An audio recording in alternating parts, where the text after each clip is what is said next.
My dear brethren, what a 형제님들, 정말 여러분들을 보고 여러분들의 아주 훌륭한 신권 소유자들의 훌륭한 말씀을 들을 수 있음에 감사드립니다. 저의 마음과 영혼이 주님의 이런 목소리를 들으면서 많은 생각들을 하게 됩니다. 교회 회원들을 만나기 위해 전 세계를 여행하며 정해진 신권 경로를 통해 저희는 우리 회원들의 상태와 어려움들에 대해 직접적으로 듣게 됩니다. 수년간 많은 우리 회원들이 전 세계적인 자연재해와 인재로 인해 고난을 겪었습니다. 가족들이 허리띠를 졸라매야 했고 이 고난의 시기를 어떻게 견딜지 염려하고 있다는 것 또한 알고 있습니다. 형제 여러분, 저희는 여러분 곁에 있습니다. 저희는 여러분을 사랑하고 여러분을 위해 기도하고 있습니다. 제가 인생을 살아오며 좋은 시절과 나쁜 시절을 충분히 겪어왔기 때문에 겨울이 가면 반드시 따뜻함과 새로운 봄의 희망이 온다는 것을 알고 있습니다. 저는 미래에 대해 낙관적입니다. 형제 여러분, 우리는 각자의 자리에서 희망을 가지고 굳건히 견뎌야 하며 우리의 온 힘을 다해 일하며 하나님을 신뢰해야 합니다. 최근에 저는 제 인생에 항상 존재하는 듯한 근심의 짐과 불확실한 미래에 대해 우려했던 때에 관해 생각해 보았습니다. 저는 11살 때 독일 프랑크푸르트 근교에 있는 농가의 다락방에서 가족과 함께 생활했습니다. 우리는 몇 년 만에 다시 피난민이 되었고 고향에서 멀리 떨어진 새로운 곳에 정착하기 위해 애를 쓰고 있었습니다. 우리는 말로 표현할 수 없을 정도로 가난했습니다. 우리는 간신히 침대 주위를 걸어 다닐 수 있는 좁고 작은 방에서 모두가 함께 잠을 잤습니다. 다른 작은 방에는 몇 개의 수수한 가구와 어머니가 식사 준비를 위해 사용하시는 난로가 있었습니다. 한 방에서 다른 방으로 가려면 농부가 자신의 농기구와 장비들과 온갖 고기와 소세지를 석 가래에 걸어놓아 보관하던 창고를 지나야 했습니다. 그 냄새가 항상 저를 배고프게 했습니다. 집에 욕실이 없는 대신에 아래층으로 내려가면 한 15m쯤 떨어진 곳에 야외 화장실이 있었는데 겨울에는 훨씬 더 먼 것처럼 느껴졌습니다. 제가 피난민이라는 것과 동독식 발음 때문에 다른 아이들이 자주 저를 놀리고 모욕해 몹시 마음이 상했습니다. 청소년기 내내 이 일은 제게 가장 낙담스러운 일이었습니다. 이제 수십 년이 지나 저는 경험이라는 이해의 창을 통해 그날을 돌아보게 되었습니다. 제가 여전히 그 상처와 절망을 기억할지라도 그때는 보지 못했던 것들을 지금은 볼 수 있는데 그때가 개인적으로 크게 성장하게 된 특별한 시기였다는 것입니다. 그 시기 동안 저희 가족은 강하게 결속되었습니다. 저는 부모님으로부터 보고 배울 수 있었습니다. 저는 그분들의 판단력과 낙관론을 존경했습니다. 역경은 신앙과 용기, 끈기로 맞서면 극복할 수 있다는 것을 그분들에게서 배웠습니다. 근심과 절망의 시기를 보내고 있는 분들이 계시는 것을 알기에 저는 제 인생의 형성기에 저를 지탱해 주었던 두 가지 중요한 원리에 대해 오늘 이 시간에 말씀드리고자 합니다.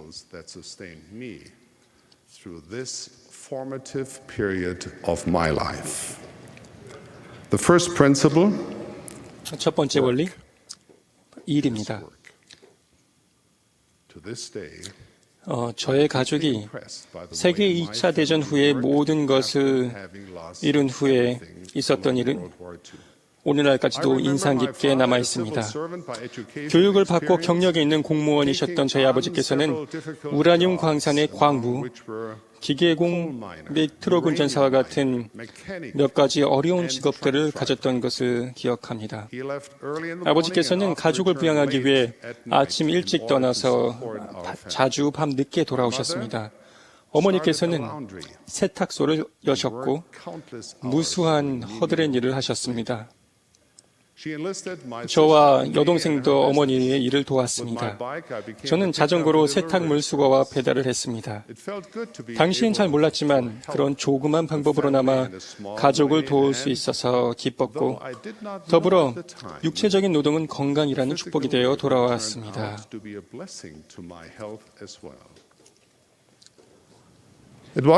쉽지는 않았지만 일은 우리가 처한 어려운 상황에서만 너무 빠져있지 않고 공동의 목표에 집중할 수 있게 도와주었습니다. 하룻밤새 우리의 상태가 바뀌진 않았지만 상황이 변했습니다. 일이란 바로 그런 것입니다.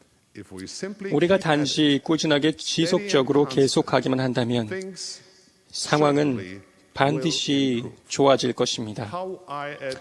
저는 일하는 법을 아는 남자, 여자, 어린아이들을 몹시 존경합니다. 주님은 일꾼을 매우 사랑하십니다. 얼굴에 땀을 흘려야 먹을 것을 먹으리니 일꾼이 자기 삭슬 받는 것이 마땅하니라. 그분은 이렇게 약속하셨습니다. 내 영혼을 다하여 낫을 휘두르라. 그리하면 내 죄가 사함을 받고 라고 그분은 말씀하셨습니다.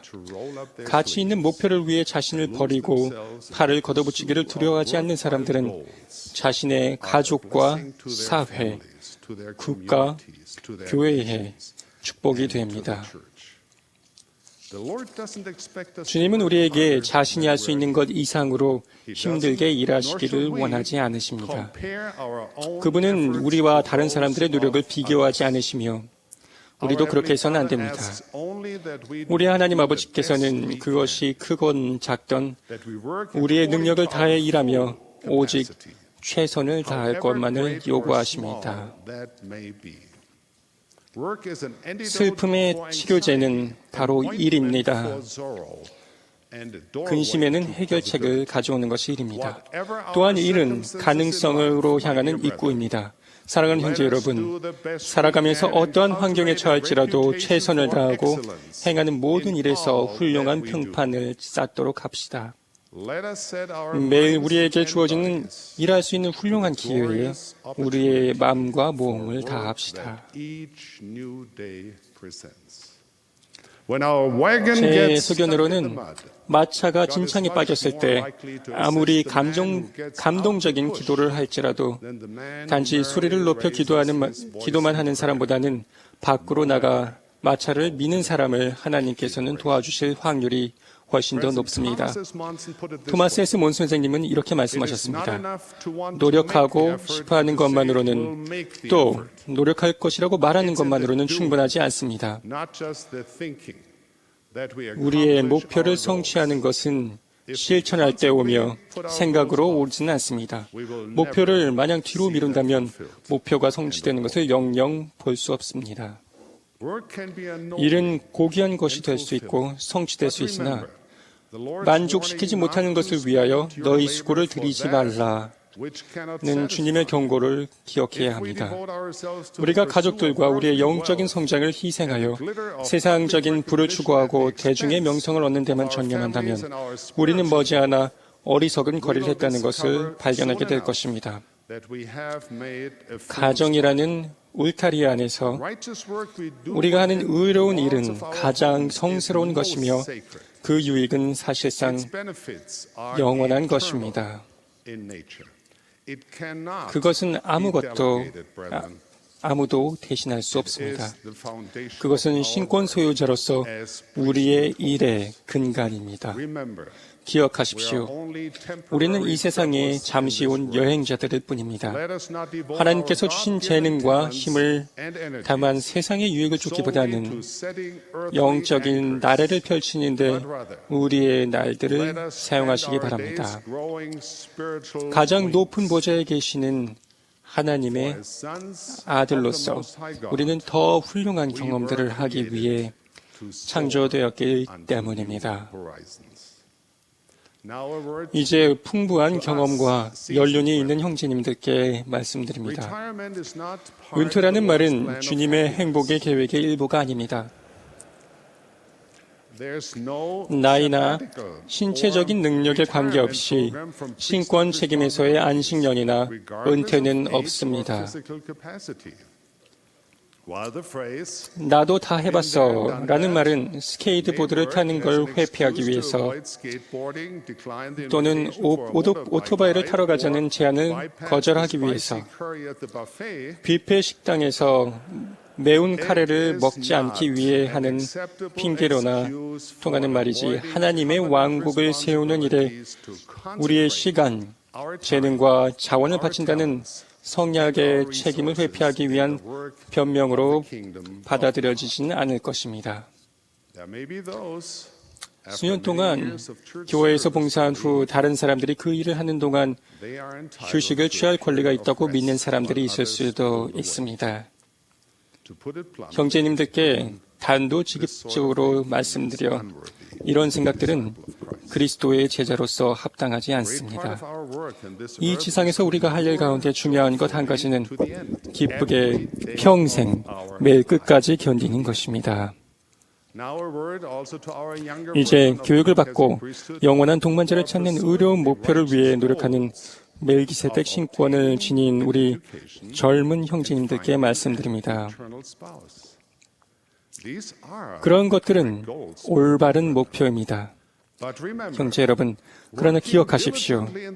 주님의 포도원에서 부지런히 일하는 것은 여러분의 경력을 크게 향상시키고 이러한 가치 있는 노력들이 모두 성공 가능성을 키울 것입니다. 여러분이 제일 어린 집사든 가장 나이가 많은 대제사이든지 할 수 있는 일은 있습니다. 자, 두 번째 원리, 배움입니다. 배움입니다. 전후의 독일의 어려운 경제 여건에서 교육의 기회란 오늘날처럼 풍부하지 못했습니다. 그러나 매우 제한적인 기회에도 불구하고 저는 늘 배우고자 갈망했습니다. 어느 날인가 제가 자전거로 세탁물을 나르면서 친구의 집에 들어간 적이 있습니다. 그들 방 중 하나에 벽을 마주보고 있는 두 개의 작은 책상이 있었습니다. 정말 멋진 광경이었습니다. 자신만의 책상을 가지고 있는 그 아이들은 정말 행운 아들이었습니다. 저는 그들이 책을 펴고 앉아서 공부를 하거나 숙제를 하는 모습을 상상할 수 있었습니다. 나만의 책상을 갖는 일이 세상에서 가장 대단한 일인 것처럼 여겨졌습니다. 그러나 그 소망이 이루어지기까지 긴 시간을 기다려야 했습니다.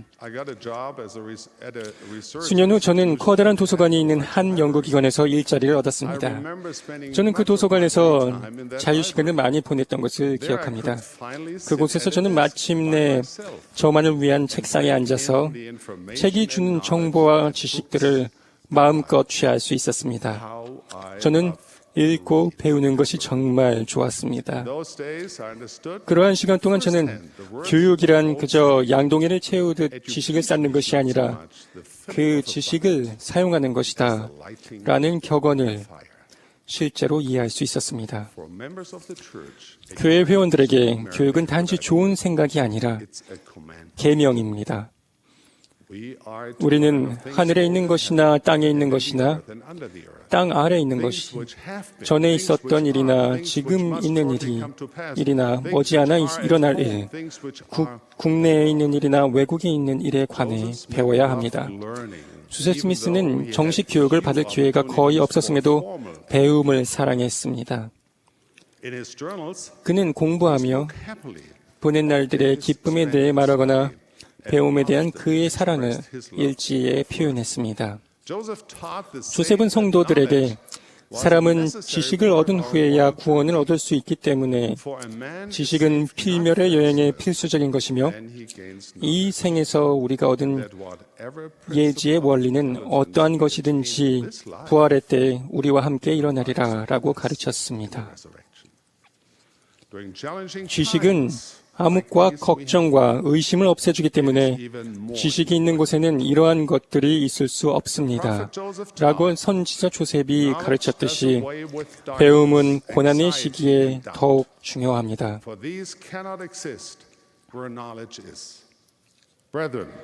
형제 여러분, 여러분은 할 수 있는 한 많이 배울 의무가 있습니다. 가족들과 정원의 회원들과 모든 사람들이 배우고 더 나은 교육을 받을 수 있도록 격려해 주십시오. 정식 교육을 받을 기회가 없다면 여러분이 지식을 얻을 수 있는 모든 기회를 이용하십시오. 어찌 보면 이런 환경에서는 가장 좋은 서적은 늘 열려 있고 모든 지원자를 받아주는 여러분의 대학 강의실이 될 수 있습니다. 유덕하고 사랑할 만하거나 혹 듣기 좋거나 혹 칭찬할 만한 모든 지식을 확장시키기 위해 노력하십시오. 연구와 또한 신앙으로 지식을 구하십시오. 겸손한 영과 통회하는 마음으로 구하십시오.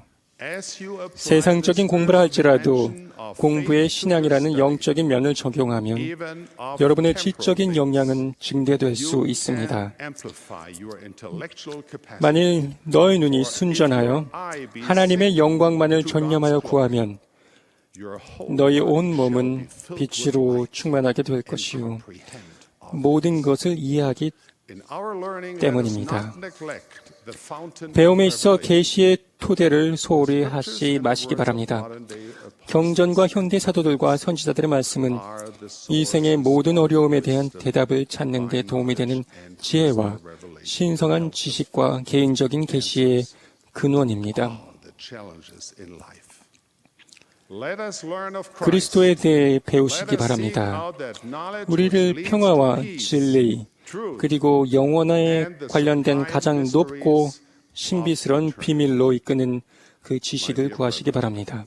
형제 여러분, 저는 독일 프랑크푸르트에서 미래를 걱정하며 불친절한 말로 인해 지속적인 아픔을 느끼던 11살 소년 시절을 돌아봅니다. 저는 그 시절들을 서글픈 애정을 갖고 기억합니다. 저는 그러한 고통과 시련의 날들을 다시는 겪고 싶지 않지만 제가 배웠던 교훈이 미래의 기회를 준비하기 위해 필수적이었다는 것을 조금도 의심하지 않습니다. 이제 저는 우리의 성품과 운명을 형성해주는 가장 중요한 교훈들을 역경의 시기에 자주 배우게 된다는 것을 여러 해가 흐른 지금 분명히 알고 있습니다.